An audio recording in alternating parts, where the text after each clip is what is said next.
Radio 1 ju prezanton ciklin e temave Mos u trishto. Nga një herë diçka e dëmshme mund të kthejë shëndetin. Së fundmi kam lexuar ngjarjen e një njeriu që ishte i paralizuar. Ai qëndroi në shtrat me vite dhe në fund e kapluan mërzia dhe ndjenja e dështimit. Doktorët nuk mund të bënin asgjë. Një ditë, teksa ishte i vetëm në shtëpi, një akrep zbriti nga tavani i dhomës tij. Ai e pa tek po vinte, por s'ishte në gjendje të lëvizte. Pasi ju ul mbi kokë, akrepi e piskoi disa herë. Tër trupi i tij që nga koka gjerë te këmbët u përfshi nga shtrëngimi. Dal nga dal për habin e tij, gjymtyrëve të tij u kthye ndjesia, dhe pas pak, ai pa veten të ecte në përdhomë. Ai hapi derën dhe shkoi tek gruaja dhe fëmijët. Ata nuk i besonin syve tek e shihnin të paralizuarin që qëndronte para syve të tyre. Ishin të shtangur dhe të mahnitur. Atëherë, ai u tregoi se ç'kishte ndodhur. Sa i përsosur është Allahu që e bëri akrepin shërim për sëmundjen e tij. Ja përmenda këtë rast një doktori dhe ai e paranoi si të mundshëm.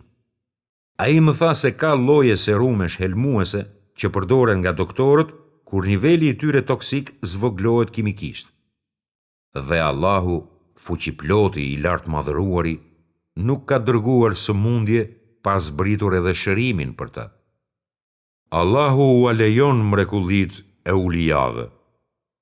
Silat ibn Shemi, një besimtar i devotshëm i tabiinëve, po udhtonte në veri për të luftuar në rrugën e Allahut. Dhe kur anata, a i vendosi të strehoj në pyllin aty prarë. A i hyri, mori abdes dhe filloi të falej. Papritur, një luan u vërsul në drejtim të tij, dhe ndërkohë që po i afroi, Silati vazhdoi të falej. A i filloi t'i sillej rrotull Silatit, por ky nuk e ndërpreu namazin, duke qëndruar i durueshëm dhe duke ju përgjëruar Allahut për ndihmë. A i dha selam dhe pastaj i tha luanit: nëse je urdhëruar të më mbysësh, atëherë bëje. E nëse nuk je urdhëruar, atëherë më lër të qetë që t'i rrëfehem Zotit. Luani u nis nga dal dhe e la Silatin të qetë. Libri El Bidaye wan Nihaye i Ibn Kethirit dhe librat tjerë të historisë janë plot me ngjarje të tilla. Librat e jetëshkrimeve të sahabëve përmbajnë një ndodhi të ngjashme me Safinehin. Allahu qoftë i kënaqur me të, robin e liruar të dërguarit të Allahut. Ai po udhtonte me shokët e tij përgjatë bregut oqeanit. Kur u futën në tokë, një luan ju afrua atyre me kërcënim. Safinehi tha: o luan, unë jam nga sahabët e të dërguarit të Allahut dhe jam shërbëtori i tij. Këta janë shokët e mi dhe ti s'ke çfarë të na bësh. Luani u kthye dhe ja mbathi, thua se ikte prej tyre. Duhet kuptojmë pra se ka një Zot që është i mëshirshëm e i urtë, i cili di gjithçka që ndodh në univers, dhe se ai i ndihmon robërit e tij të devotshëm në nevojë. Nuk bëhet bisede fshet në mes tre vetëve, e të mos jetë ai i katërti. E as mes 5 vetave, e të mos jetë ai i 6-ti. E as mes më pak dhe as mes më shumë vetave, e ai të mos jetë me ta, kudo që të ndodhen. Allahu mjafton si njohës i çështjeve. Në Sahihun e tij, Imam Buhariu tregon se një njeri nga bijtë e Izraelit i kërkoi një tjetrit të jepte borxh 1000 dinar. Ky e pyeti: a ke ndonjë dëshmitar? I pari u përgjigj: nuk kam dëshmitar përveç Allahut. Tjetri e pyeti: a ke garantues? Njeriu ju përgjigj: nuk kam garantues përveç Allahut. Ky i dyti tha: Allahu është i mjaftueshëm si njohës i çështjeve. Atëherë ai ia dha atij 1000 dinarët. Ata u ndanë dhe ranë dakord për vendin dhe kohën e kthimit të borxhit. kishte ndodhur që ata të jetonin në dy anë të një lumi. Kur erdhi koha e kthimit të borxhit, huamarrësi shkoi në breg të gjente një bark për t'ia dorëzuar parat huadhënësit. Për dëshpërimin e tij, nuk gjeti bark. Ai vazhdoi të priste derisa ra nata, pa gjetur dot askënd që ta çonte nga ana tjetër e lumit.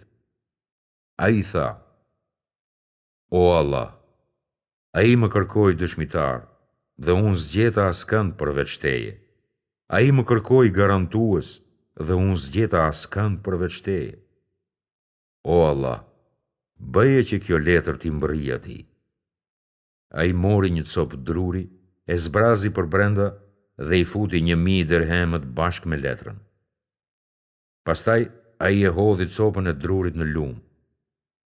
Me lejen e Allahut, ajo lundroi sipas një kursi të drejtuar.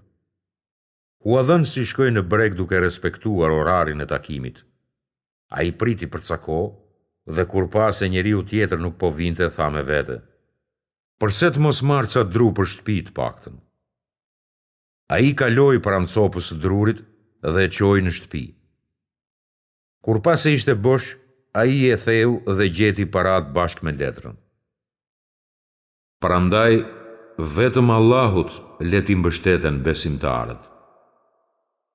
Po i përmend këto ngjarje vetëm që besimi juaj në premtimin e Allahut të forcohet, dhe që t'i luteni e ta përgjëroni atë në vetmi.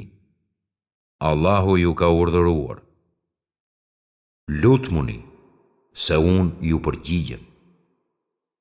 E kur robërit e mi të pyesin për mua, thuaj o Muhammed se unë jam afër, i përgjigjem lutjes së lutësit kur më thret.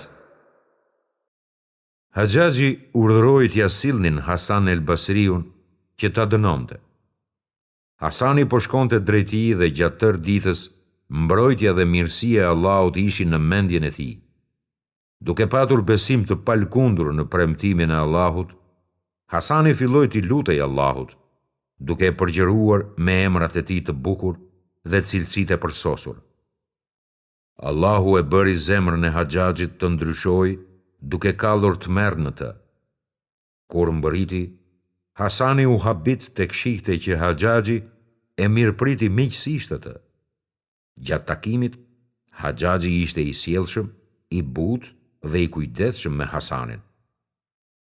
Kjo s'është gjë tjetër veç se kujdesi dhe mbrojtja e Allahut për robërit e tij të devotshëm. Mirësia e Allahut përfshin tërë universin. E nuk ka asnjë send që nuk e madhron, duke i shprehur falënderimin atij.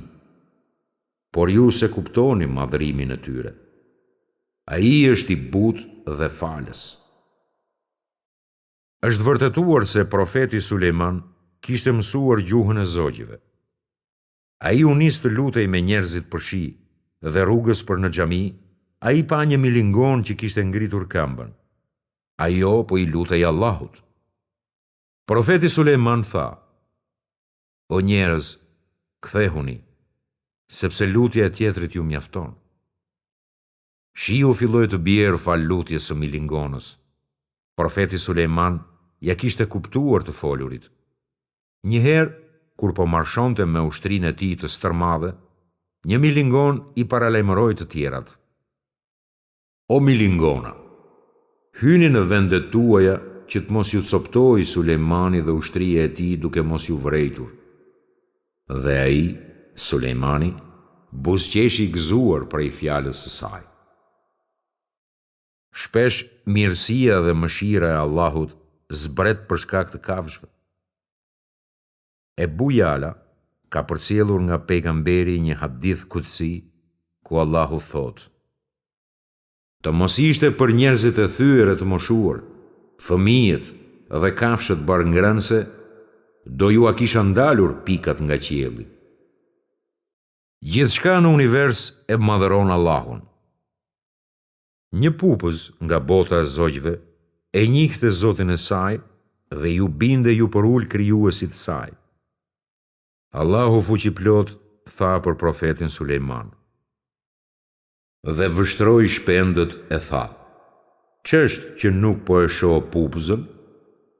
Jo, ajo nuk qenë ka këtu. Unë do ta dënoj atë me një dënim të ashpër, ose do ta therr, përderisa të më bijë ndonjë arsye të fortë. Ajo nuk zgjati shumë, e tha: Unë kuptova atë me të cilën ti nuk je i njohur, dhe erdha nga Sebej me një lajm të sigurt. Në të vërtetë, unë gjeta një grua që po i sundonte ata, dhe asaj i ishte dhënë çdo send. E ajo kishte edhe një front të madh. Madje e pash atë edhe popullin e saj të adhuronin diellin e jo Allahun.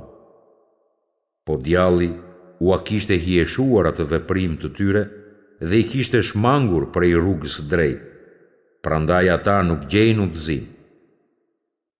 I kishte shmangur për të mos adhuruar Allahun që nxjerr në shesh të fshehtën në qiej në tokë, dhe që e di atë që fshihni e atë që publikoni.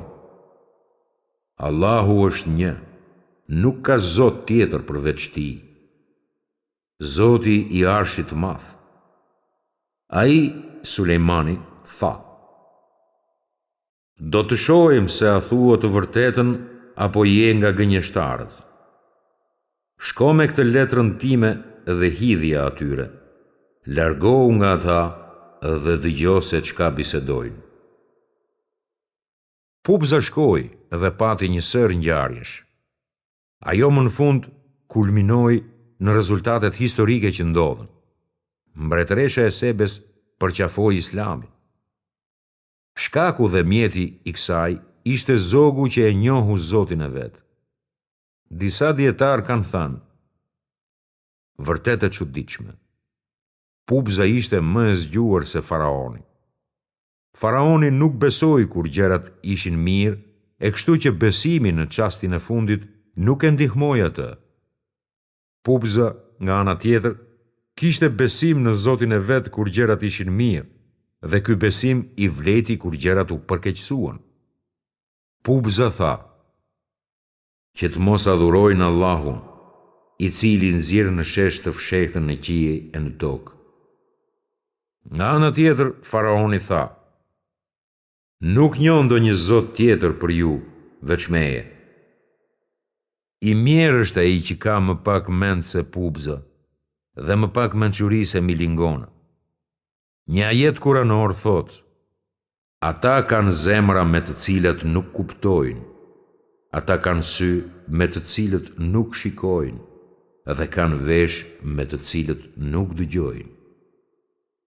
Bota e bletëve është plot me mrekulli që na kujtojnë kujdesin e Allahut. Bleta e vogël lëhojnë e saj për të kërkuar furnizim. Ajo ulet mbi sipërfaqen e butë dhe thith nektarin e luleve. Pastaj ajo vjen me një lëng që siguron shërim për njerëzit, duke u kthyer gjithmonë në hojën e saj, pa e humbur rrugën. Kurani fisnik na informon: Zoti yt i dha instinkt bletës. Ndërto shtëpi nëpër male, drunj dhe kulmet që ata ndërtojnë. Pastaj hanga të gjitha frutat dhe futur nëpër rrugët e nënshtruara prej Zotit tënd. Nga barqet e tyre del lëng, ngjyra e të cilit është e ndryshme dhe në të cilin ka shërim për njerëzit. Vërtet, në këtë ka shenja për njerëzit që mendojnë. Kur lexon këtë histori, duhet kuptosh se ekziston një kujdesje dhe mbrojtje e fshehtë nga Allahu, i vetëm dhe i pashoq, dhe se duhet t'i lutesh dhe falesh atij për të gjitha nevojat e tua. Duhet ta kuptosh se gjithkush tjetër në univers është i dobët dhe i pafuqishëm. Edhe ata kanë nevojë të adhurojnë Allahun, t'ia kërkojnë furnizimin, shëndetin dhe lumturinë atij, sepse ai zotron gjithçka. O njerëz, jeni ju që keni nevojë për Allahun, e Allahu nuk ka nevojë për ju. Ai është i falënderuari. Duhet të zotroni besim të patundshëm në Allah, dhe duhet të dini se duat dhe shpresat tuaja i duhen drejtuar atij. dhe jo njerëzve të dobët e të pa Zot. Kur t'i vlerësoni vërtetësisht të mirat e Zotit tuaj, do ta ndjeni nevojën që qenia kalimtare ka për të përhershmin, varësinë e të varfrit nga i pasuri dhe mbrojtjen e kërkuar nga i dobti te fuqiploti. Fuqia, pasuria dhe përjetësia i përkasin vetëm Allahut. Nëse i dini tërë këto gjëra, duhet i zbatoni ato dhe ta adhuroni sinqerisht Allahun. Nëse kërkoni falje prej tij, ai do t'ja udhërojë atë. Nëse i lypni atij, ai do t'ju jap.